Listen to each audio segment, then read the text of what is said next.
Golf Business Live.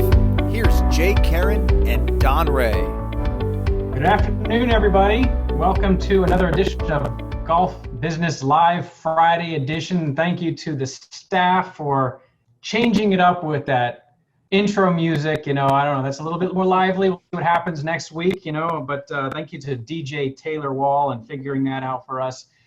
Again, welcome everybody. We have with us, of course, my compatriot Don Rea, owner of Augusta Ranch Golf Club in Mesa, Arizona, board member of NGCOA, former board member of the PGA of America, and all-around great guy and operator. So we're going to speak with you today for about 45 minutes. And I want to remind everybody, we've got the Q&A module that you use to ask us questions. We'll do our best to get to some of those. We have NGCOA staff watching those in case you have any technical difficulties or some other questions that could be answered offline. They'll take care of that. But we've got a great show today. We have John Brown from Brown Golf Management with us today to discuss some interesting articles he's posting out there on LinkedIn, one which we published in Golf Business Weekly this week that we'll talk about, the whole barter system. And I look forward to asking him about his personal experience with his relationship with the OTTAs and how that has changed dramatically over the past 6 months. So Don, let's start off by just telling me how is this week? Every week seems to evolve a little bit. So talk to me about what's happening in Mesa, Arizona.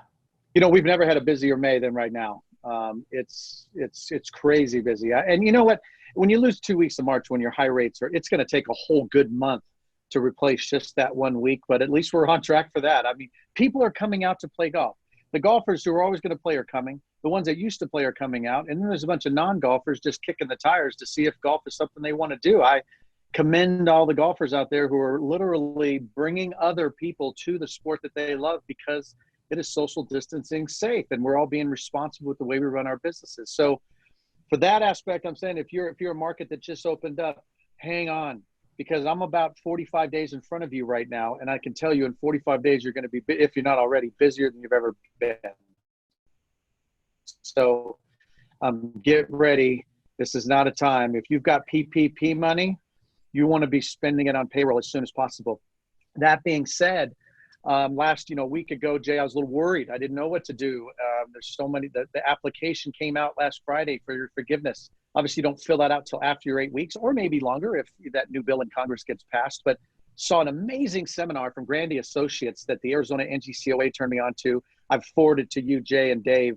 But it was an hour long where Bill Kennard did an amazing job of walking you through the application from back to front, because he says that's the best way to fill it out. And, what are you going to, can you do bonuses? Answer is yes. Is payroll taxes included? No, not federal and FICA, but state and local are. Can you bonus people? I mean, all of these questions that I had, I am not worried whatsoever. If they don't extend the 8 weeks, I will get that money paid because I will be using it like the government intended. They will be Don Rea stimulus package checks coming to the employees of Augusta Ranch and Shalimar because that's what that money's entitled for. So, or that's what it's earmarked for. So definitely feel better about that. I could spend a whole show on that, but just if you want to go to grandyassociates.com/untangle, fabulous website. That has a lot of good information. And Bill Kennard was a tremendous presenter.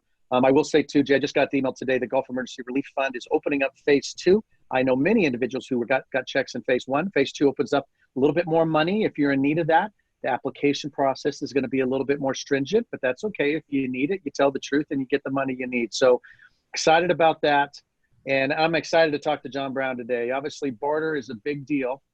And I don't have any barter here at Augusta Ranch, and I'm doing just fine. If there is ever a time in the golf industry right now in Arizona to not give even one tee time of barter to a third-party provider, it would be now, because your tee sheet will get filled with direct-to-consumer traffic. You don't need a funnel. Your funnel is your own website, and you'll be just fine. So really curious to talk to John today and excited about what's happened in the last 7 days. Once again, a lot of answers that came my way. And please John, talk to me offline if you need to. Did I see you grit your teeth when you said not one tee time? I did. Well, I'm curious to talk to John. I love John's articles. I can't wait for him to get on. But, I feel like I feel like this historian is now writing these articles about what is going on with Barter. And I feel like I'm the Civil War soldier who was on that battlefield who beat it up. I mean, Jay, I was the one who stood up at the PGA annual meeting and said, you need to cancel this deal with Golf Now. You know, I was the one kicked off Golf Now because I wouldn't adhere to their best price policies. And so I used to fax in my tee times to golf10.com, which became Golf 602, which became Golf Now. I used to fax them in. I might even be patient zero when it comes to Barter. And man, I just love that a guy like John Brown, smart, intelligent, good writer, and an evangelist for this, is doing what he's doing, because the more word we can get out, the better. Yeah, I agree. Yeah, it's all about these personal stories, because NGCOA, we put out content, and it's one thing for kind of the ivory tower on the hill to say this is what's going on, and we base our prognostications and our theories on actual input from members, but it's good to hear from an actual operator and what's new, you know, because there's, you know, because they're making some moves here. And so to have something fresh, especially since the acquisition of EasyLinks, I want to hear what's going on there. But so, you know, earlier this week, getting back to the PPP discussion, is, you know, we had Congressman Joe Cunningham on the show on Tuesday, along with Roger Warren, president of Kiowa Island Golf Resort. You know, Joe he's a Democrat, but he was recently awarded the most bipartisan, you know, member of the freshman class, which, you know, is kind of a badge of honor. And we were talking about, you know, kind of what's next. And for those that missed Tuesday, he was basically saying that the House bill, which was a Democratic, you know, push bill, he voted against, but he said it's DOA on the Senate. But he recognizes that, you know, there are a lot of fixes that have to be made still. And he wants to make sure that those that the bill is intended for, that the money is intended for, gets to those that are intended for. We also talked about the H-2B visa program. And this was a really interesting discussion. I know a lot of golf courses don't use the program, but certainly a lot of resorts do. And the fear is that with unemployment on the rise sharply, that Congress or other, you know, members of Congress, the House or the Senate may say, well, we don't need the H-2B visa program. We've got all these unemployed Americans to fill these jobs. But what we have found time and time again is that Americans will not do these jobs. You know, these are the landscaping jobs, the wait staff jobs, and so forth. A lot of, you know, tough, low-wage jobs that even when unemployment is going to be high, we're fearful that they still won't be able to fill those positions. And so we're trying to encourage Congress to keep the lines open for the H-2B visa program. And Roger Warren shared his story certainly about what happened at Kiowa Island. So, you know, folks can watch that recording on our website. If you want to go to ngcoa.org and find our discussion. It was really, I think, a robust discussion. Yeah, and on the Golf Relief Fund, I hear that about $4.4 million was distributed to recipients through the PGA of America's program. And then May 27th is when the application opens up for phase 2 next week. And so NGCOA members are eligible to apply, and I know a number of members did in fact receive some funding. So you know, in this situation, Don, you know, a little bit goes a long way, you know, for folks. So yeah, you know, I am sure there's somebody from the third-party providers watching today's show, because when they see Barter, they flock to the program to see what's being said about them. If you're listening right now, write a check to the Golf Emergency Relief Fund. You're a third-party provider. You've been living in this ecosystem of golf for a long time. The PGA is willing to match the next $5 million. Write a check. Write a check. This is going to everybody in the golf industry, regardless of associations. I mean, so you've got a lot of money you've made on Barter. It's time to put a little bit back into the system, and the Golf Emergency Relief Fund is perfect for you to do that. So I hope they answer the bell on that, because as of yet, and I'm sure they'll do a press release when they do. I haven't seen a press release. Neither have I. Well, so let's talk a little bit about some of the opinion pieces that came out in Golf Business Weekly this week. You know, we'll talk to John Brown in a little bit about his piece, but you know, I really enjoyed Matt Galvin's piece. Matt Galvin is a former NGCOA president. He's still on our board of directors. He has Morningstar Golf out in New Jersey, and you know, when the height of the pandemic, you know, golf courses in New Jersey were allowed to, you know, open back up under, you know, serious restrictions, he decided to take phone call reservations only. And they all still had to prepay in advance, which was a requirement. But he was tickled by observing his staff having these phone interactions with the customers, like it was a throwback to the day, when that was standard. But we're in this rush to move people to make reservations by the phone.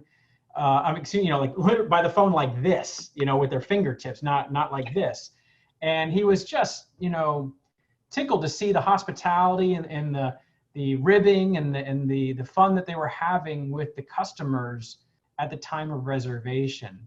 And, and he said, and it cost me less money, to have great staff answering the phone than paying a third party for the barter tea times and so forth in order to have the ability to book those tea times online. So, what does it tell us about kind of the evolution of the customer experience, Don? I mean, we're moving people towards touchless technology and away from human beings. How do we walk that tightrope of giving people technology and ease to book, as well as having that personal hospitality? Don's frozen on me right now. Yeah, am I freezing or are you freezing?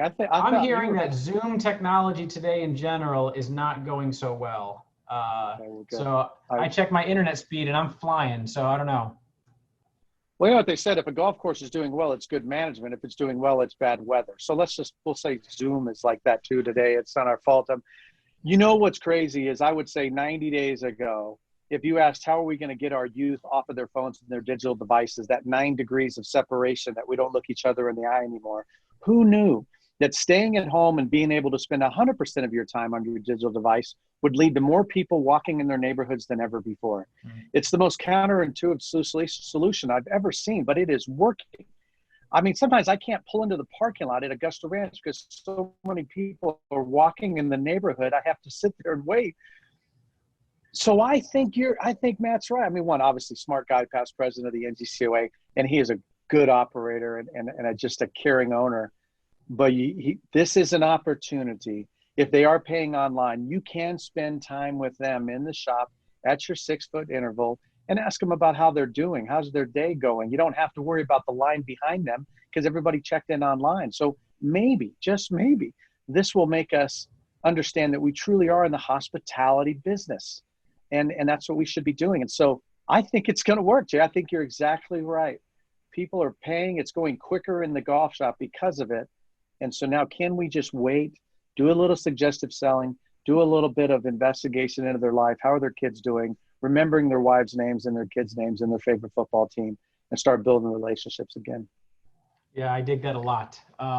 It's kind of like how the airlines have tried to straddle this at the airport, where you walk up to the airport, time to check in, you can choose, do I get in line and talk to the human being to take care of me, or do I go over to the kiosk? And I think that's, to provide both, I think is the way of the future. I don't think you can lock your customers into one, especially if you're in the hospitality business. You have to have that human backup for those that want that interaction. But, it's funny, with all this technology, there's a lot of irony here. I always find that, we're moving more and more into a wireless society, right? Everything is wireless and Bluetooth and wireless, but I have more wires in my life than ever. I have the more need for, plugs to plug things in when, we're supposed to be moving into a wireless, society. But anyway, just kind of find that interesting. All right. No, I completely agree. Let's get John on, because I want to pick this guy's brain. John Brown, bring yourself into the show here, buddy. Happy there to, he is. Gentlemen. All right. Hey, man, welcome. Where on earth are you today? And please tell the audience a little bit about your company and the courses that you have and all that fun stuff. Sure. I am sitting in our corporate office in Harrisburg, Pennsylvania. Our portfolio is up and down the East Coast for the most part, 7 states. We have one little outlier out west in Missouri, out west to me at least. But our states are Vermont, Pennsylvania, North Carolina, South Carolina, Florida, Georgia, and Missouri. 19 facilities, 26 and a half golf courses, and half of our portfolio is long-term leases, meaning half the portfolio I need to know what the cash flow is, which is why I feel so strongly about the topic we're going to talk about today. Fantastic. How long have you been in the business? My whole life, since since I was a kid, started as a bag boy before you were allowed to work, and just grew up under a master PGA professional, and made my way up. Played college golf, graduated with a finance degree, spent 2 years in banking, and then ended up back in golf. Spent 7 years with Troon Golf, and we started Brown Golf in January of 2011. So a lifetime with a little 2-year blip. Gotcha. Well, we appreciate your voice on this topic, and so what I'd like to do, John, is have you tell the Brown Golf story with regard to the OTTAs that you've been working with. Tell us about what it was like when you started really diving into this, to what you discovered, and I was maybe since the acquisition by NBC Sports Group of Easy Links, and from your perspective, because we're hearing some where don't sound so positive.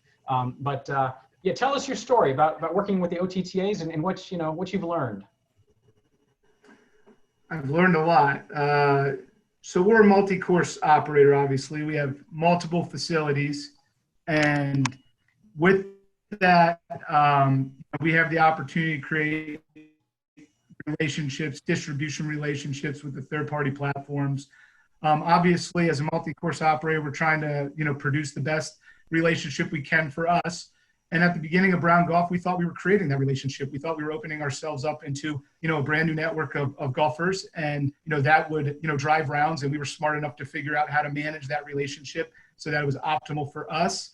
And the hurdle that we kept running into from our company standpoint was we just didn't own that customer relationship, and it was always a challenge, and we wanted to own it. And I started to realize over time that customers are smart. If you enter into a barter relationship and they want to play your facility, they're going to figure out where the lowest price in the market is, period.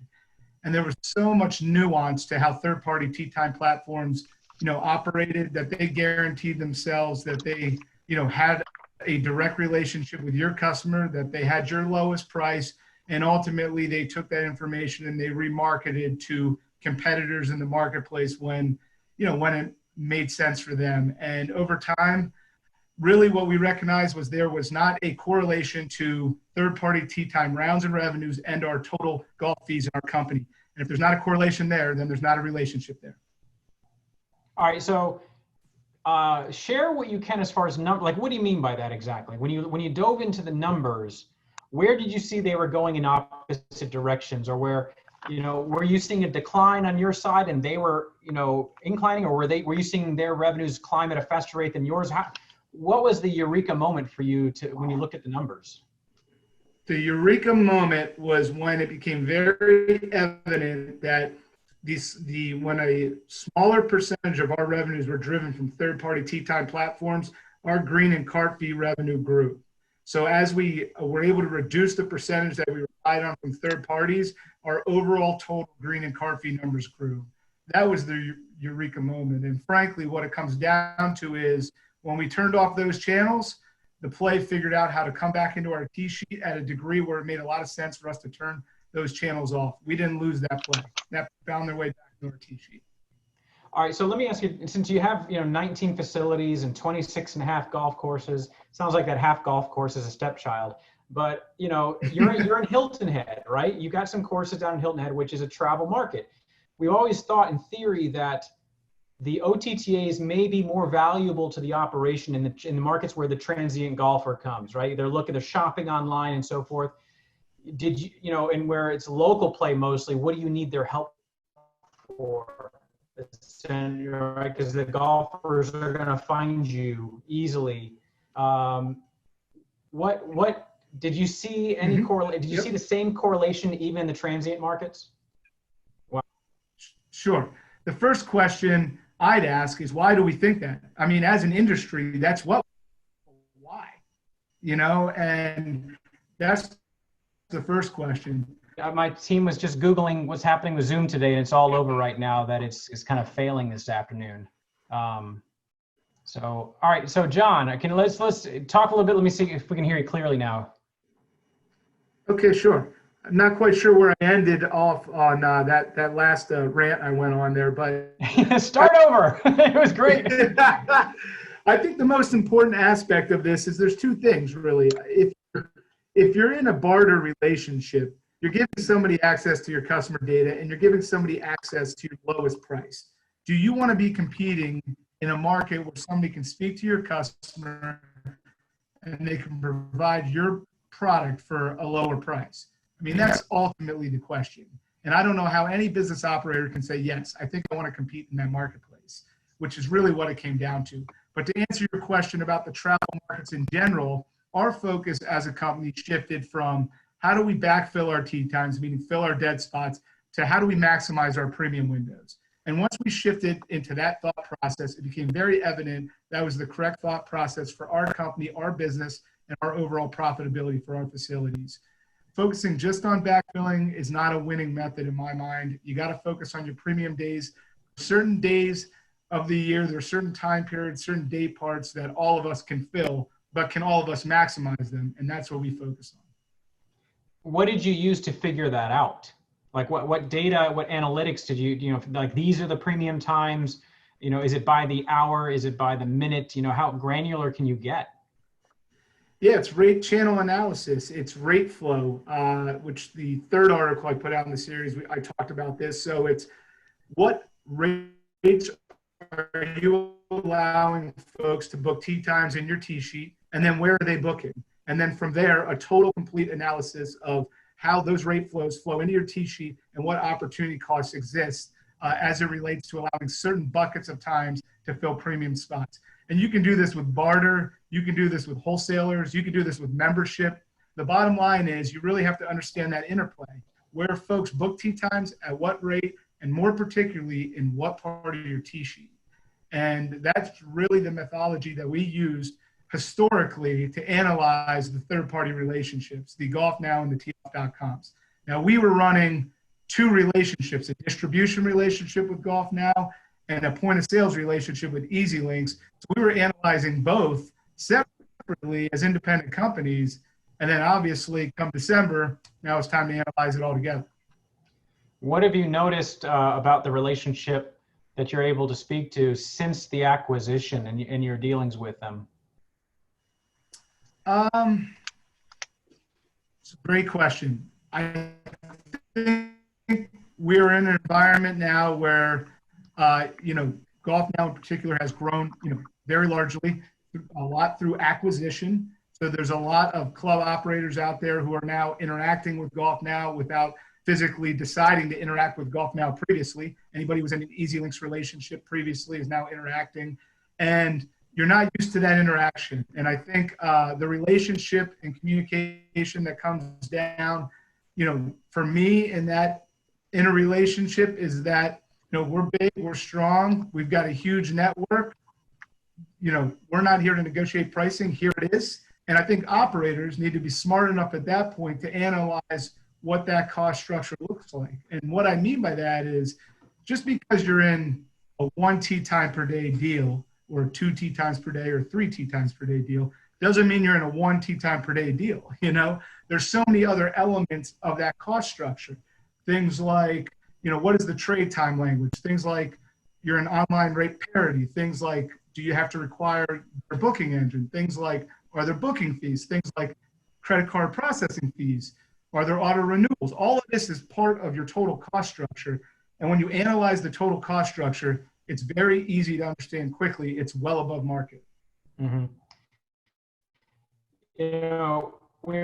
I'm going to get to Don in a minute because I want to hear his perspective. He's like old man history on this stuff. But, you and I had a chat not long ago about the credit card processing piece. Tell me about what concerns you about the credit card processing side of this. What concerns me about the credit card processing side and all of these sides is just sort of a lack of true understanding on how they impact the financials of your golf facility and all the nuanced details, hidden agendas, fees, kickbacks, rebates, whatever you want to call it. All of these different channels need to be understood as a golf course operator. They're no different than understanding your real estate taxes, your agronomy budgets. To me, you have to understand all of them, and they're very complex. the credit card world in particular, I just don't think operators understand that you don't need to be forced to use a certain credit card processor. You have choices and options. And if you're dealing with a company that's saying you must use our credit card processing, I'd question it right then and there. I think you need an open environment when it comes to analyzing that particular cost structure, and just don't get locked into a relationship just because you use other products. Yeah, oh, that's a good observation. Don, let me ask you a question, Mr. Rea. You've seen this since the very beginning. You see where we are now, and you have folks like John coming forward, and you're one of the first operators, John, that's really becoming a voice out there. Don has been obviously for many years, but to put articles out on LinkedIn, we published the Beware of Barter guide earlier this year to a lot of positive feedback. I'm getting calls. Like I had a call from a multi-course operator in Florida that's saying, look, Jay, I'm really concerned here because I'm talking to my guys here, the OTTA guys, we're trying to get off the platform, and they just keep coming back to me with, wanting more barter. And I asked about moving to commission, and they said, no. I mean, not commission and a cash price. It's like, nope, barter is the only way to do it. And to me, those are signs of market control when you can dictate those kinds of terms, and you've got no one else to go to say, you know what, I'm not going to go with you. I'm going to go with this guy over here, and that guy over there doesn't really exist in the same, in the same category. So, Don, you've seen the evolution of this, and I want you to talk about your personal history with this, and you see where we are right now in time. If you were to predict where we're going to be as an industry on this 5-10 years from now, where do you see this possibly going? In trying to be realistic about it, are we really educating enough operators to wean themselves off of systems that they really don't need? What say you, Mr. Rea? Well, yeah. What say you? Well, I hope the connection. The conspiracy theorist in me had just had to Google to see if Comcast owned Zoom, because I was afraid that maybe Comcast was trying to mess up John's information. Yeah, I hate to say that, but it turns out Comcast does not own Zoom, so I'm good to say about that. You know what? Listen, if the Department of Justice doesn't listen to the NGCOA when it comes to this antitrust deal, there's going to be problems. When one entity controls 90% of what's going on out there, you can have this illusion of options, but not really have an option because operators are hurting for money. So they go for barter because that's the only thing they think they can afford, when they don't know it's the thing they they don't want to be a part of. It's too expensive for their operation. I mean, thank you, Jesus, for guys like John who are intelligently writing about these things. At times I got a little too passionate in it and people thought it was personal. You're right, I do have a personal experience with this, but I'm passionate about the industry. I'll tell you right now, the Southwest Section Golf Pass was very successful in our market. And the whole reason I became on the board of the Southwest Section was because I wanted to make sure that was stewarded in a way that helped the public golf course. When Golf Now happened, I would be lying if I didn't say one of the reasons I'm running for I need to be in that room, because this merger between EasyLinks, or what it really was, Golf Now buying EasyLinks, is scary. And unless you've gone through the trenches like John and I, you're not going to know the damage it can inflict upon the business and in the industry. Because if a high tide raises all ships, a rip tide pulls them away. And that is where this could go. And so anybody who's going to carry the torch, I'm a huge fan of. John and I met, at the Golf Inc. show, and it was great. He's an intelligent man, and he's very successful. So the more people we educate, and so they aren't fooled by the tricks and the misdirection of the magic of third-party providers who say they care about you, but in the end, it's a parasitic relationship. They live off of you. You don't live off of them. And the sooner you understand that, the better. So, where's it going to go? Once again, I am serious about the Department of Justice thing, but I think it's just educating, like John's doing, like the NGCOA is doing, like Harvey did when he wrote that article. We need to give this. We are all in this together. It doesn't matter if you're public or private. If you care about the industry at all, you need to pass the word along that unless you're monitoring the relationship between you and your third-party providers, they are taking advantage of you when you're not looking. That's a fact. They're going to tell you something, but they're going to do the opposite unless you're watching. To the ones that watch, it could be a great beneficial mutualistic relationship. For the ones that don't watch, they're taking advantage of that. That's all I can tell you. It's like you're paying for DirecTV right now. If you call them, they'll give you a discount, but they're not going to give you a discount unless you call DirecTV. So if you don't call golf now, they're not going to go down to 1 tee time a day. They're going to ask for 3. You need to call them and push the issue and say, I want to renegotiate my contract now. And then thank God for the Tom Robsons of the world who stood their ground. I mean, that's what it's going to take. Fearless operators like John and organizations like the NGCOA who say, listen, I don't care what the impact is. I'm going to defend this business. I'm going to defend the owners that live on this business and the PGA members. We're all in this together. And that's what they're literally damaging the pond that we all live in, and they don't know it. And they won't write a check to Golf Emergency Relief Fund. I mean, I hope I'm calling them out on this. I hope they write a check. They could write a $5 million check tomorrow and help a lot of people. Well, I appreciate just to follow that. up on Go ahead, John. just to follow on what Don said, the hardest part for me in constructing those articles was to do it in a way that was educational, and it's not meant to be derogatory towards the company. I've said, and I will continue to say, I think Golf Now has built a great business for themselves and for the owners they report to, but that's not golf course owners themselves. And the bottom line is they're virtual golf courses. There's no infrastructure, there's no capital they need to spend, there's no agronomy budgets, there's none of that. And unless your green and cart fee revenues are growing, it's not good for you.